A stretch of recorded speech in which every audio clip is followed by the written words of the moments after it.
Bonsoir à tous. Ici Ellie Brooks, journaliste pour La Voix du Nord.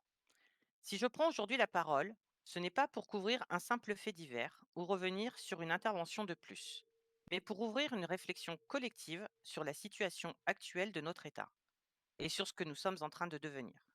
Depuis plusieurs semaines, San Andreas vit au rythme des fusillades, des descentes policières, des prises d'otages et des affrontements entre groupes armés et forces de l'ordre. De Stab City aux Human Labs, en passant par les interventions contre le Lost MC et l'attentat lors de l'élection Miss et Mister San Andreas, les habitants du Nord comme du Sud voient la violence s'installer durablement au quotidien. Et au milieu de ce chaos, des questions reviennent sans cesse, dans les médias, sur les réseaux sociaux, dans les foyers.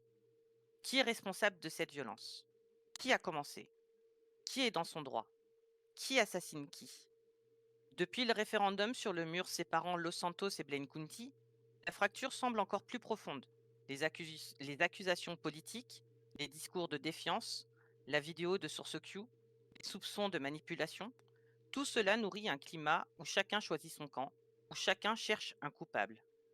Mais au milieu de ce tumulte, je repense à un ancien homme politique qui disait: mais quand vous rentrez dans ce cycle qui consiste à rechercher les fautes, tout simplement, on n'en sort pas. La condamnation morale de ce qu'a fait tel ou tel État ne doit nous empêcher d'avancer politiquement et diplomatiquement de façon éclairée. Alors non, la question des responsabilités n'est pas inutile. Elle est même essentielle pour comprendre ce qui arrive aujourd'hui à San Andreas.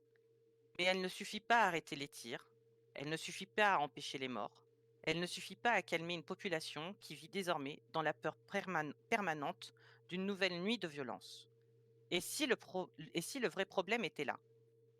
Parce qu'après tout ce qui s'est passé ces dernières semaines, après les attaques contre les forces de l'ordre, les interventions armées du SAPD, les condamnations judiciaires, les règlements de compte et les tensions politiques, continuer uniquement à chercher un responsable ne change rien à ce qui se déroule sous nos yeux. Et c'est difficile, après les horreurs qui ont marqué San Andreas, ne pas immédiatement accuser le camp d'en face, ce n'est pas facile.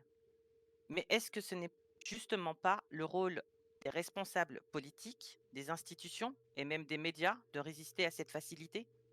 Au lieu de transformer chaque événement en bataille idéologique, peut-être faudrait-il enfin poser la seule question qui compte réellement: qu'est-ce qu'on fait pour arrêter ça? Chercher une solution plutôt qu'un coupable, ce n'est pas ignorer la réalité. C'est peut-être, au contraire, la seule manière d'éviter que San Andreas ne s'enfonce encore davantage dans cette spirale. Et cet homme politique disait aussi: la question de la faute, elle sera traitée par les historiens et elle sera traitée par les philosophes. Moi, je suis, par formation, diplomate. La diplomatie, c'est d'être capable, au fond du tunnel, d'imaginer qu'une lumière est possible. Aujourd'hui, à San Andreas, beaucoup ont le regard tourné vers l'obscurité. Reste à savoir si quelqu'un est encore capable d'imaginer la lumière au bout du tunnel. Je vous souhaite une belle soirée et une bonne réflexion. C'était Ellie Brooks pour La Voix du Nord.